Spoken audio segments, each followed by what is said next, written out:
Hi, எல்லாருக்கும் வணக்கம். இப்போ பாருங்கள், இது வந்து கருப்பு பீன்ஸு குழம்பு எப்படி வைக்கிறதுன்னு பார்க்கலாம். இது வந்து கருப்பு பீன்ஸ் நைட்டே ஊற வச்சிடணும். முந்தின நாள் நைட்டே ஊற வச்சிடணும் நல்லா.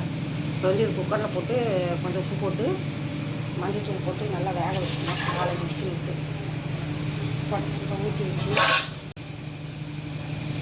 போட்டு உப்பு கொஞ்சம் போட்டு மஞ்சள்தூள் கொஞ்சம் போட்டு வேக வச்சுக்கணும். ஒரு 5-6 விசில் வரணும். 5-6 விசில் வரட்டும், அப்புறமா எடுக்கணும். இப்போ பாருங்கள், கருப்பு பீன்ஸ் வந்து நல்லா வெந்துருச்சு. நல்லா பாருங்கள், நசுக்குது. இந்த மாதிரி நல்லா வெந்து வந்துடணும். இப்போ வந்து வெங்காயம் தக்காளி போட்டுக்கணும். சின்ன வெங்காயம் ஒரு 150, தக்காளி, அப்புறம் கத்திரிக்காய் போட்டுக்கணும்.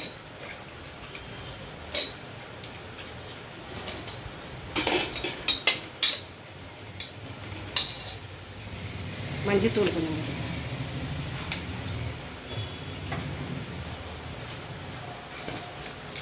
மிளகாத்தூள்,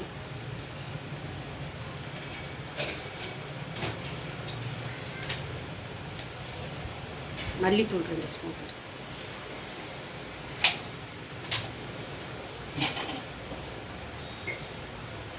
உப்பு கொஞ்சம்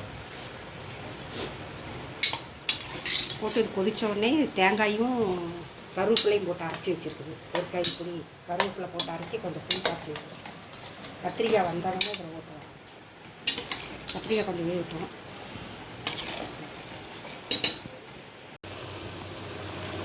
கத்திரிக்காயெலாம் வெந்துருச்சு, நல்லா வந்துருச்சு. இப்போ வந்து புளி ஊற்றிக்கலாம். புளி கொஞ்சமாக ஊற்றினா போதும். ஒரு கொதி வந்தோடனே தேங்காய் ஊற்றிக்கலாம். தேங்காயும் கருவேப்பிலையும் அரைச்சி வச்சுருக்கு. இது ஒரு கொதி வரட்டும், ஊற்றிக்கலாம்.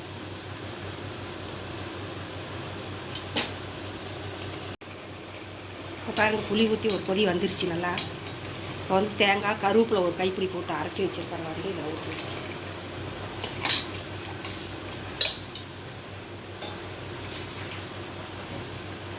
கொஞ்சம் தண்ணி ஊற்றி கலக்கி குழம்பு சூப்பராக இருக்கும். கருப்பு பீன்ஸ் போட்டு வச்சிங்கன்னா நல்லாயிருக்கும். இதுலேயே ஆட்டுக்கால் போட்டு வச்சிங்கனாலும் நல்லாயிருக்கும். கருப்பு பீன்ஸு, ஆட்டுக்கால், கத்திரிக்காய் போட்டு வச்சா சூப்பராக இருக்கும். பாருங்கள், ஒரு கொதி வந்தோடனே தாளிச்சிட்டோம்னா குழம்பு ரெடி ஆகிடும்.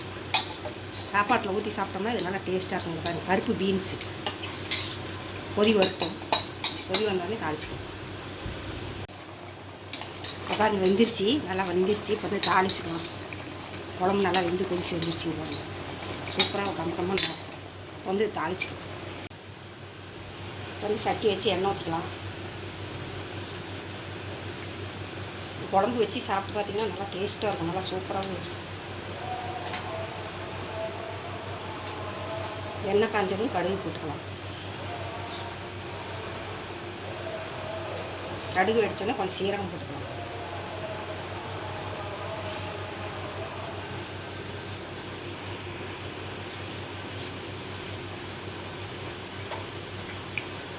கடுகு வெடிக்கிட்டோம்.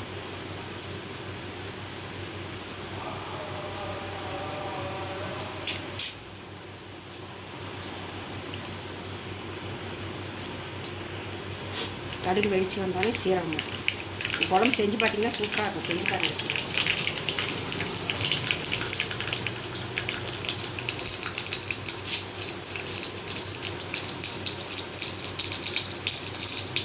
கருவேப்பிலை போட்டு வெங்காயத்தை போடுங்க.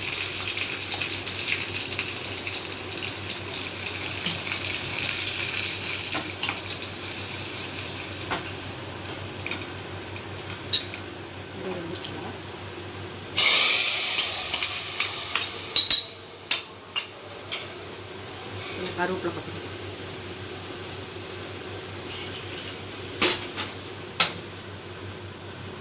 இந்த குழம்பு செஞ்சு பாருங்கள், சூப்பராக இருக்கும்.